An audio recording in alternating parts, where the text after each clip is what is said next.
Shalom sobat-sobat yang dikasihi Tuhan, ada kabar sukacita yang hendak saya sampaikan kepada Anda semuanya. Sobat-sobat yang dikasihi Tuhan, seorang pemimpin hanya mempunyai dua hal di dalam hidupnya, yaitu followers, yaitu pengikut, dan juga haters, yaitu pembenci.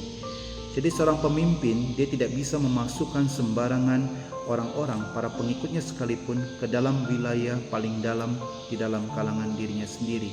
Karena apa? Bisa jadi pengikut bisa berubah menjadi pengkhianat, tetapi haters, pembenci, bisa berubah menjadi pengikut. Itulah yang terjadi dalam kehidupan, bahkan di dalam politik sekalipun. Tetapi yang menarik dalam Injil hari ini, hari ini gereja secara universal merayakan peringatan wajib Santo Maximilianus Maria Kolbe, di mana seorang imam dan seorang martir juga yang sungguh-sungguh melayani Tuhan dengan sepenuh hati, karena dia sungguh ingin menjalankan apa yang Tuhan perintahkan kepadanya. Dalam Injil hari ini, Yesus mengatakan kepada para muridnya, "Engkau adalah sahabat-sahabatku." Padahal Yesus itu adalah seorang Mesias, seorang pemimpin, seorang raja orang Israel, tetapi dia mengeluarkan sekat pagar yang membatasi antara pemimpin dan pengikut. Dia mengambil pagar itu, dia mengambil sekat itu, dan dia memasukkan para pengikutnya, yaitu para murid, menjadi sahabat-sahabatnya, yang artinya Yesus memasukkan mereka dalam kalangan yang paling dalam di dalam dirinya sendiri. Sobat-sobat yang dikasihi Tuhan, efek akibat dari para pengikut dimasukkan ke dalam kalangan sahabat, pasti terjadi pengkhianatan, dan kita tahu bahwa Yesus pun dikhianati akhirnya oleh Yudas Iskariot. Yesus sebagai seorang pemimpin dan menganggap para muridnya adalah sahabat-sahabat, dia membeberkan apa yang sudah dia rencanakan, apa yang dia dengar dari Allah, dia beberkan kepada para muridnya sebagai kalangan yang paling dalam di dalam dirinya sendiri. Sobat-sobat yang dikasihi Tuhan, ketika kita dibaptis, kita dimasukkan dalam kalangan keluarga Allah, dalam kalangan yang paling inti di dalam diri Allah sendiri. Kita bukan lagi menjadi hamba, bukan lagi hamba dosa, tapi kita menjadi anak. Kita masuk sebagai seorang sahabat. Maka itu sebagai seorang sahabat, Yesus memberikan suatu perintah kepada kita, hukum cinta kasih, untuk kita laksanakan di dalam kehidupan kita masing-masing. Kita percaya kalau kita yang dipanggil oleh Tuhan Yesus sebagai sahabatnya dan kita melaksanakan hukum cinta kasih tersebut, tentu Tuhan akan menyertai kita dengan rahmat dan berkat dan kuasanya, dan rahmat dan berkat pun akan tercurah kepada mereka yang sungguh-sungguh melaksanakan perintah Tuhan.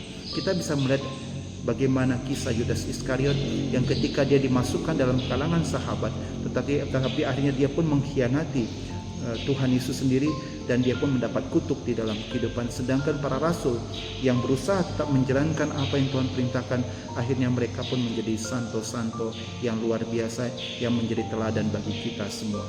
Sobat-sobat yang dikasihi Tuhan, kita mulai mewartakan kabar sukacita Injil di dalam keluarga kita terlebih dahulu. Kita wartakan kasih, kita wartakan pengampunan, kita wartakan juga perbuatan-perbuatan baik, dimulai dari keluarga kita masing-masing, di tempat kerja kita, dimanapun kita berada. Seperti kita belajar seperti Santo Maximilianus Maria Kolbe, meskipun dia ditahan juga, tetap dia menjalankan perbuatan cinta kasih dimanapun dia berada. Sobat-sobat yang dikasihi Tuhan, saya tutup dengan satu kisah yang sangat menarik. Ketika saya membaca satu artikel yang sangat bagus, dan ketika itu mengatakan bahwa kalau kita pernah diundang makan oleh sahabat kita, ataupun waktu kita ulang tahun, ataupun kita mengalami satu peristiwa momen penting, terus sahabat kita memberikan kita hadiah yang sangat bagus dan sangat mahal, bagi dia bukan berarti dia itu adalah orang yang punya uang banyak, bukan berarti dia orang kaya, bukan berarti dia mempunyai uang yang lebih sehingga dia bisa mentraktir kita makan atau memberikan barang yang mahal kepada kita. Tetapi bagi dia adalah relasi, menjaga relasi, berelasi dengan diri kita yang mendapat hadiah tersebut, yang mendapat undangan makan, itu jauh lebih penting daripada harta yang ia punya. Oleh karena itu, sobat-sobat yang dikasihi Tuhan, kita yang mendapat kemurahan hati dari sahabat-sahabat kita, kita juga wajib menjaga ini semua. Jangan sampai kita pun mengkhianati, menusuk dari belakang sahabat yang selalu bermurah hati kepada kita. Dan itu juga kita lakukan kepada Tuhan Yesus. Tuhan Yesus masukkan kita sebagai sahabat dalam sakramen pembaptisan, kita juga berjuang untuk tidak mengkhianati Tuhan Yesus, tetapi kita berjuang untuk melaksanakan apa yang telah Dia wartakan kepada kita semua. Kita mulai dari keluarga terlebih dahulu. Shalom, Tuhan memberkati Anda semuanya.